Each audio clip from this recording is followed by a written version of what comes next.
back, my friends. This is Lindsay, and I am back with another healthcare data entry work from home job lead. I've seen in the comments people were missing the healthcare videos, so I am trying to throw a lot of healthcare jobs out there, but I promise I do have other jobs that are not in the healthcare field coming. But of course, the links to all the pages that I share are always in the YouTube description box below this video. Today's job lead is from the company Natera. Now, they have 732 reviews on Glassdoor with a rating of 3.2 out of 5 stars. They are hiring a clinical data entry operator. Now, this is remote for the United States only, I do believe, but they are seeking a data entry operator to join their operations team.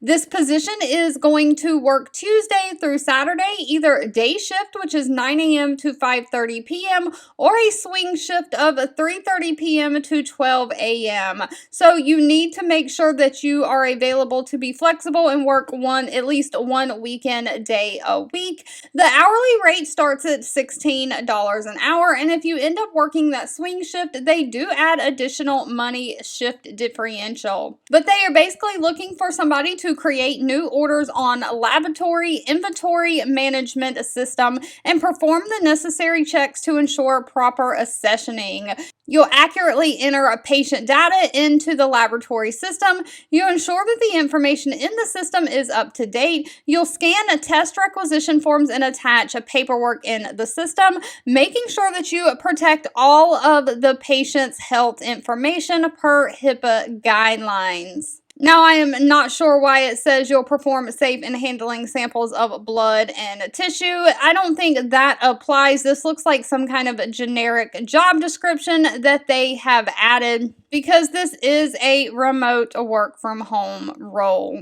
But they are looking for somebody who has a high school diploma or GED. No college degree is required. 0 to 1 years of some kind of related experience. Of course, previous use of computer experience is required, and previous data entry experience is preferred but not required. On top of that, they're looking for somebody who can type at least 45 words per minute and have a great communication skills. All right, as always, if this job lead was not for you, that's absolutely okay. Please feel free to leave in the comments anything specific that you're looking for. I do read those and keep that in mind. Thank you so much for watching and supporting me, and I'll be back really soon with more work from home job leads just for you.